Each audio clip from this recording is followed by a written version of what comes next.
Todos los animales son iguales, pero algunos son más iguales que otros.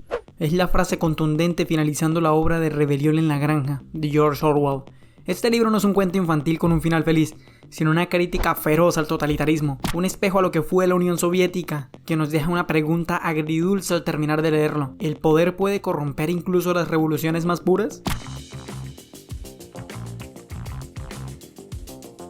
La historia de Rusia es bastante compleja, pero este libro ayuda a entenderla muchísimo mejor. Contaré muy por encima la historia del libro a medida que correlaciono los hechos que se mencionan con los sucesos históricos a los que se refiere y a los personajes históricos a los que se refiere. También usaré fragmentos de la película animada 1954 de Rebelión en la Granja. La historia comienza en la Granja Manor, una representación de Rusia a finales del siglo XIX. Los animales de la granja eran propiedad del señor Jones, un hombre alcohólico, descuidado y que los maltrataba. Jones es una representación del zar Nicolás II, el último monarca ruso, que fue muy impopular por su absolutismo y las penurias por las que estaba pasando el país durante su mandato. Un día, en la granja, el viejo mayor, el cerdo más longevo de la granja y una alegoría a Marx o a Lenin, hizo reunir al resto de los animales. En su discurso, expuso que Jones y los seres humanos no servían para nada, que solo consumían sin producir, algo que no debería ser así. Su futuro ideal era convertir a todos los animales de la granja en seres ricos y libres. Todos los hombres son enemigos y todos los animales son camaradas e iguales. Era su mensaje final antes de morir. Los cerdos, Bola de Nieve y Napoleón se convirtieron en quienes asumieron este mensaje, creando un sistema de pensamiento llamado el animalismo. Un día Jones, por llegar borracho, no les dio de comer y ahí los animales se rebelaron y lo echaron de la granja, pasando esa de llamarse Granja Manor a Granja Animal. Y ya que la mayoría de animales no eran tan inteligentes como los cerdos o los perros, en una pared resumieron las reglas del animalismo en 7. 1. Todo lo que camina sobre 2 pies es un enemigo. 2. Todo lo que camina sobre 4 patas, nade o tenga alas es un amigo. 3. Ningún animal usará ropa. 4. Ningún animal dormirá en una cama. 5. Ningún animal beberá alcohol. 6. Ningún animal matará a otro animal.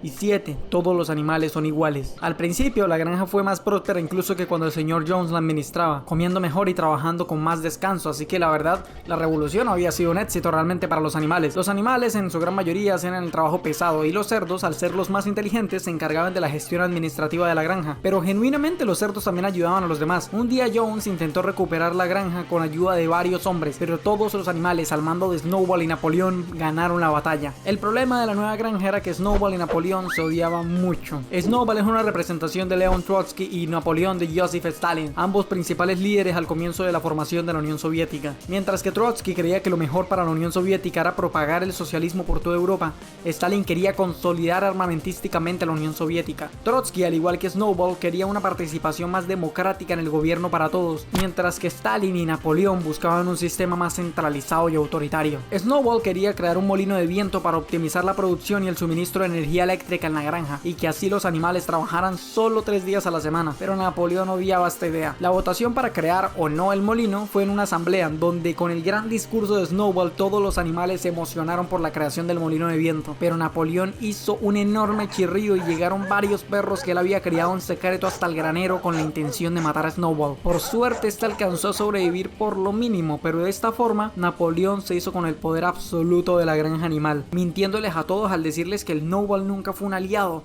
sino que fue un traidor que trabajaba de la mano con Jones. Una obvia mentira, pero los animales, al ser menos capaces, menos inteligentes, lo creyeron. De todas formas, Napoleón decidió iniciar el proyecto del molino de viento, haciéndolo pasar como una idea suya. Los animales tenían que trabajar más horas al día para este proyecto, supuestamente de forma voluntaria, pero quienes no ayudaran recibirían apenas la mitad de su comida correspondiente, o sea, es voluntario si quieres morirte de hambre. Lo malo es que pese a haber luchado en una revolución para mejorar su vida, poco a poco los animales trabajaban más y comían menos. Pero Gritón, el segundo al mando de Napoleón, siempre daba datos y estadísticas de que había un 200% más de comida que antes, que ahora dormían más y trabajaban menos, que ahora todos eran más felices. Pero la verdad es que los animales preferían tener menos estadísticas y más comida. Con las canciones, las listas de Gritón, el sonido del disparo, el canto del gallo y el ondear de la bandera, podían olvidar que tenían el estómago vacío, al menos durante un rato.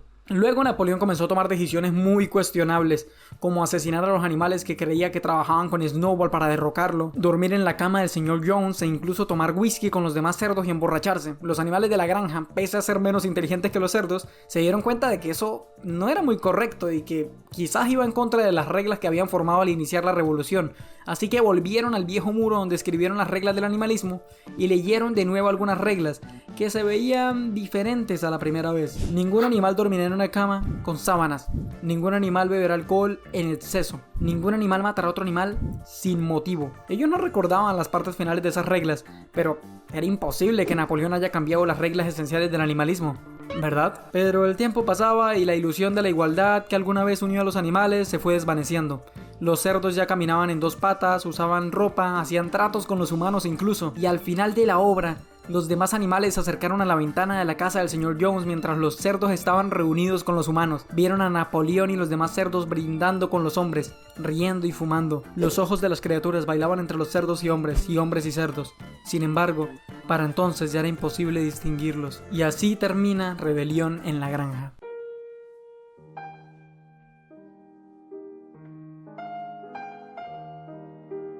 En la película animada muestran cómo al final de la obra, cuando los animales se dan cuenta de esa decepción, luchan y derrocan de nuevo a los cerdos para tener ahora sí una idea de igualdad, pero la verdad es mucho más trágica. Por lo menos en el libro, la historia termina y no existe un momento de redención ni de justicia divina. Los cerdos ganan. Gana la injusticia. Creo que lo más triste de este relato junto a 1984 de George Orwell es que ambos libros tienen ese tono trágico al final, ¿no? Pero a la vez son más realistas.